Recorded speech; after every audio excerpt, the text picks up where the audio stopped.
welcome to your channel Engineering Educators, Engineering in an Engineered Way. I am Indranil and today I am going to discuss about West Bengal Public Service Commission Assistant Engineer Civil previous year question and detailed solution. This is the last part of West Bengal PSC Assistant Engineer 2012 paper, consists of 10 technical questions of 2012. Before starting my video, I would like to request all of you please like, comment, share and subscribe our channel and press the bell icon for future notification. আরেকটা কথা তোমাদের বলে দিই, West Bengal PSC assistant ইঞ্জিনিয়ারের previous ইয়ারের paper 2012, 2016 and 1998 এই সমস্ত previous year পেপারসগুলোর লিঙ্ক ডিসক্রিপশন বক্সে অ্যাজ এ প্লেলিস্ট তোমরা পেয়ে যাবে। এছাড়াও সাজেস্টেড ভিডিওসের মধ্যে তোমরা West Bengal PSC junior engineer, Mahatma Gandhi NREGA assistant engineer এবং West Bengal municipal service commission assistant engineer তার প্রিভিয়াস ইয়ারের কোশ্চেনগুলো তোমরা পেয়ে যাবে। তাহলে চলো দেরি না করে শুরু করা যাক। In the first question says that the dimension of the coefficient of permeability is usually expressed as dimension of the coefficient of permeability কার মাধ্যমে এক্সপ্রেস করা হয়। The correct answer for this question will be option number A, which is meter per day. Meter per day will be the right answer. Meter per day. Okay. Before that, we need to know what is soil permeability. Soil permeability can be defined as it is the property of a soil to transmit water and air. Soil permeability, it is the property of soil to transmit water and air. চলে যাব পরবর্তী প্রশ্নে।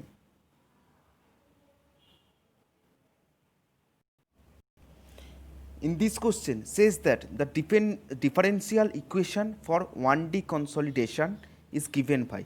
Differential equation for 1D consolidation is given by. The correct answer for this question will be option number C, which is del U del T is equals to CV into del 2U del Z square. এখানে del U del T defines for del U del T টা কি? Del U del T is the rate of change of pore pressure. Del U del T is the rate of change of pore pressure and CV is the coefficient of consolidation.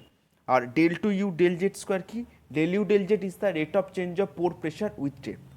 Del U del Z is the rate of change of pore pressure with depth. CV is the coefficient of consolidation and del U del T is the rate of change of pore pressure. And this equation, this differential equation that defines the 1D consolidation. চলে যাব পরবর্তী প্রশ্নে।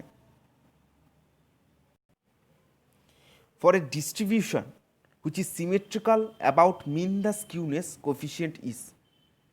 For a distribution which is symmetrical about mean the skewness coefficient. The correct answer for this question will be option number C, which is 0. Distribution which is symmetrical about mean the skewness. About the mean skewness coefficient is 0. চলে যাব পরবর্তী প্রশ্নে।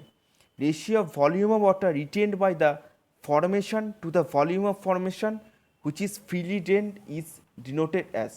The correct answer for this question will be specific retention, option number B.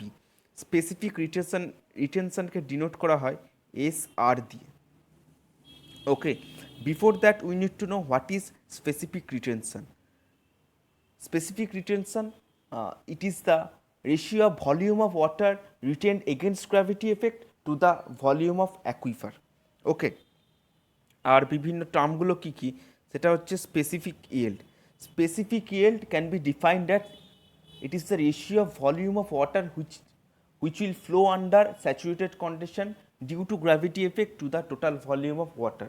Specific yield is the flow of water due to gravity to the total volume and specific retention is the water retained against gravity to the total volume. Okay, আর specific ইল্ডকে আমরা denote করতে পারি SY দিয়ে and it is the ratio of VWY to V, volume of water yielded under gravity to the total volume. R specific retention is the VWR, volume of water retained under gravity to the total volume. আরেকটা তোমাদের রয়েছে basic equation of the specific retention, specific yield and porosity. Specific yield plus specific retention is equals to porosity.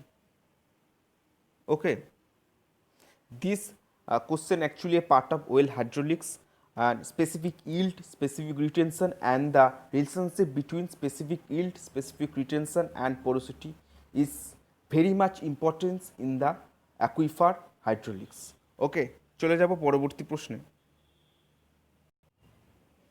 In this question says that in 1 cubic meter of cement concrete at 1:2:4 to be mixed by volume, the number of cement bags required will be about.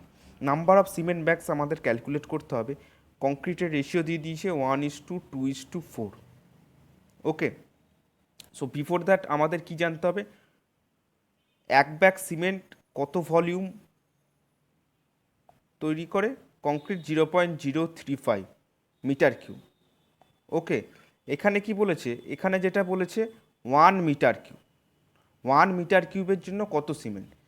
ওকে, তাহলে আমরা কি করতে পারি, 1:2:4 1/7 into for dry volume 1.52, এই যে ভ্যালুটা বেরোলো সেটা to the 1 bag of cement 0.035, এক ব্যাগের জন্য এতটা এতটা টোটাল বার করতে হবে আমাদের ইন ফর 1 কিউবিক মিটার.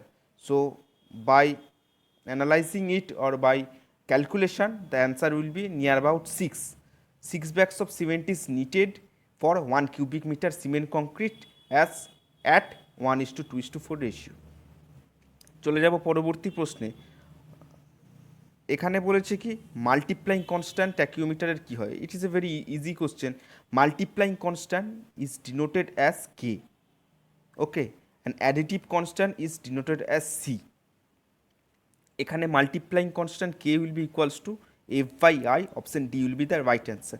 আরেকটা ইনফরমেশন এই সূত্রে আমি বলে দিই, multiplying constant which is K is equals to 100 and additive constant which is 0. এটা কার জন্য হয়, যখন tacheometer has been used by analytic lens.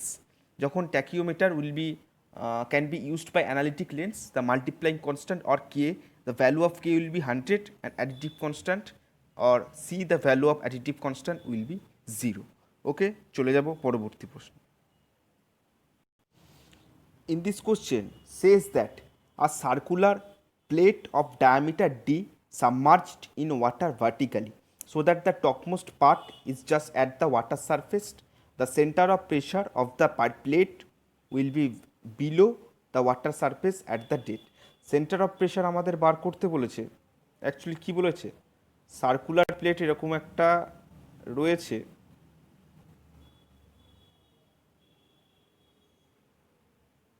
এরকম একটা সার্কুলার প্লেট রয়েছে যার ডায়ামিটারটা হচ্ছে ডি, যার ডায়ামিটার ডি. ওকে, এবার আমাদের সেন্টার অফ প্রেশার বার করতে হবে.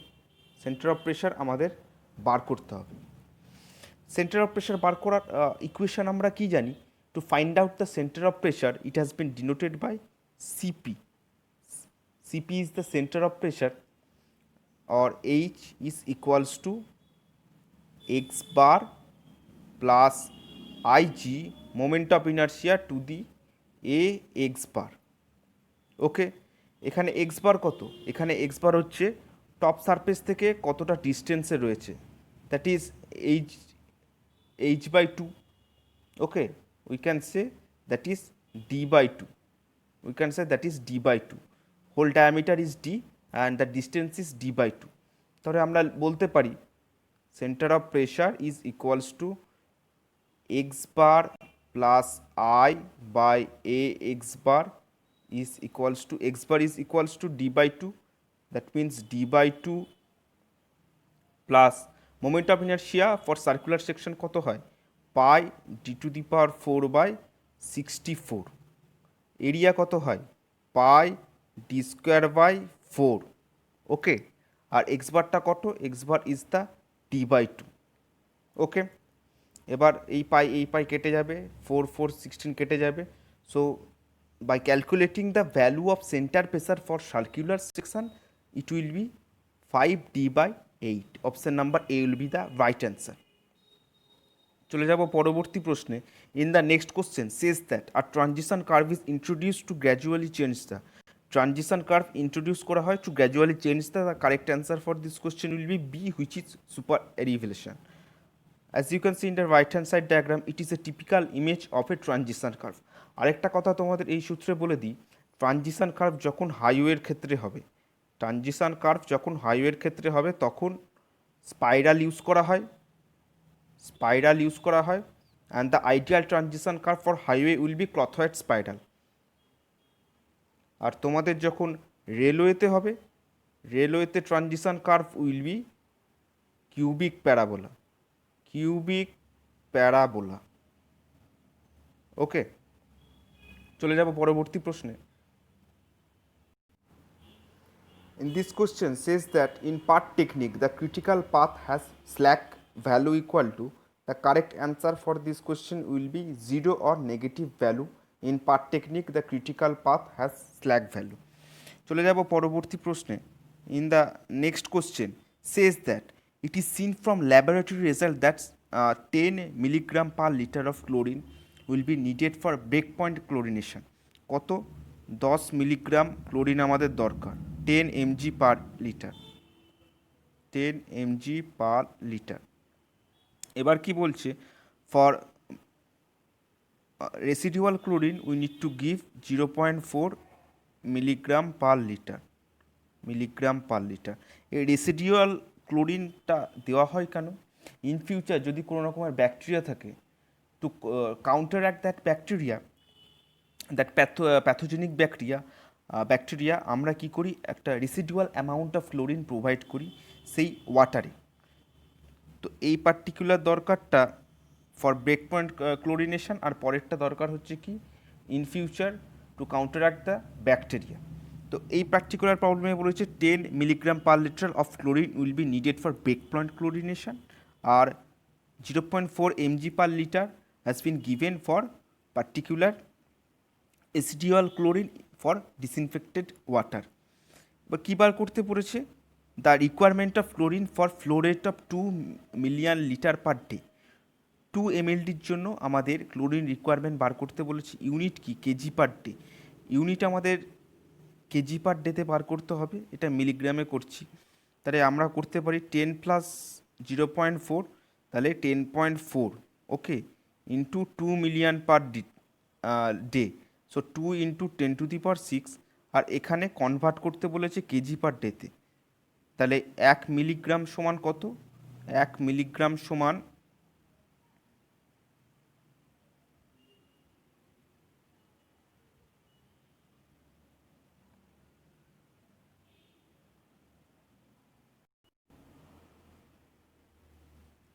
so it will be 10.4 into 2 into 10⁶. we need to convert it into kg as we need to প্রশ্নে বলেছে requirement of chlorine in KG per ডেতে বার করতে. so we need to convert the unit from milligram to kg, so we need to divide it with 10⁶. this cancel out. 10.4 into 2 it will be 20.8, so option B will be the right answer. This was the last question in this video. If you like my video, then please share with your friends and please do your comments in the comment section. Thank you.